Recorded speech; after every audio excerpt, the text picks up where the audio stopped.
Bayangkan kalau semuanya bersama-sama kaum santri untuk memastikan negara ini dipimpin oleh santri, maka 2024 adalah kemenangan santri untuk Indonesia. Kenapa? Kita selalu memberikan semboyan dari santri, oleh santri, dan untuk santri. Dari santri sudah, tapi oleh santri belum.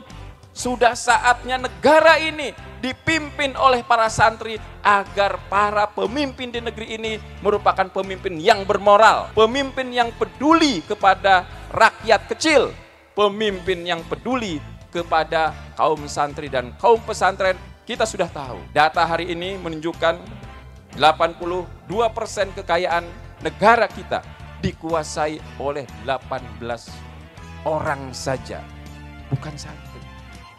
Lalu bagaimana orang Indonesia hanya pegang 18%, dibagi-bagi. Kalau ditanya berapa orang NU pegangnya, mungkin 2%-nya orang NU tuh. Bagaimana caranya bangkit secara ekonomi? Dengan kekuasaan. Tapi anak-anakku sekalian, itu tidak ringan. Ini berat perjuangan kita. Kenapa ini berat? Karena pasti barisan santri akan diacak-acak, akan dipecah. Dari kelompok luar tidak menginginkan santri berkuasa. Pasti kita dipecah belah, bahkan antar santri dan santri dipecah, antar kiai dan kiai dipecah.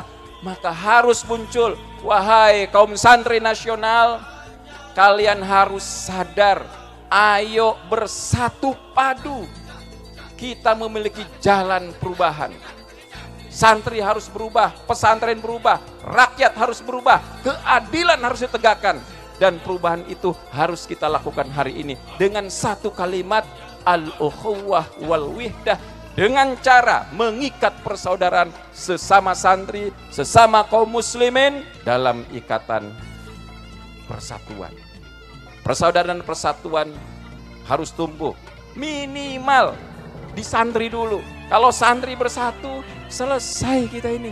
Bayangkan kalau santri, wali santri, santri alumni dan keluarganya semuanya sepakat, ayo kita pastikan pemimpin negeri ini dari santri, maka pasti negeri ini dipimpin oleh santri.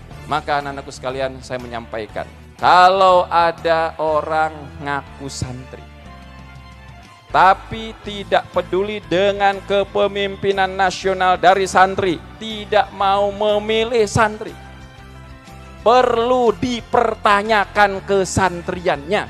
Betul apa enggak kesantriannya? Kenapa? Karena mengherankan, kok santri tidak peduli dengan kedaulatan santri. Santri tidak memiliki keinginan untuk menjadi agen perubahan. Ada orang, saya santri, tapi tidak mau menjadikan santri sebagai pemimpin, maka yang harus dipertanyakan adalah kesantriannya. Aneh buat saya. Kenapa? Dia santri, tapi tidak menginginkan santri sebagai bagian dari agen perubahan. Tidak menginginkan santri berdaulat, bahkan tidak menginginkan santri menjadi bagian penting dari perubahan bangsa Indonesia. Kita sudah muak, kita sudah capek melihat kaum santri, kaum pesantren hanya dijadikan tunggangan saja. Hanya disuruh mendorong mobil mogok di dalam pemilu dan setelah pemilu ditinggalkan. Sudah saatnya kaum santri nasional kita bersatu padu memenangkan pemilu pada tahun 2024. Saya berharap perayaan Hari Santri Nasional memiliki arti penting buat kita. Jangan sampai Hari Santri terus dirayakan, tetapi hanya seremonial saja, tidak ada artinya, tidak ada semangatnya. Kita harus mengubah itu. Jadikan Hari Santri sebagai momentum kita bangkit, meraih kesuksesan, meraih kemenangan, meraih kekuasaan. Karena tujuan dari kekuasaan kita itu adalah kemaslahatan. Tujuan kekuasaan yang kita ambil adalah keadilan. Tujuan yang kita upayakan dalam kekuasaan ini adalah bagaimana rakyat merasakan kesejahteraan. Kesejahteraan dan keadilan ini adalah sebuah keniscayaan yang tidak bisa ditawar. Dan itu hanya bisa dilakukan oleh kita untuk menegakkannya kalau kita memegang tambuk kekuasaan.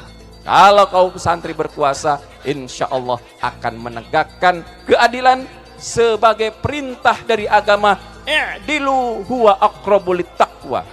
Adillah kalian semuanya, karena keadilan itu mendekatkan kepada ketakwaan.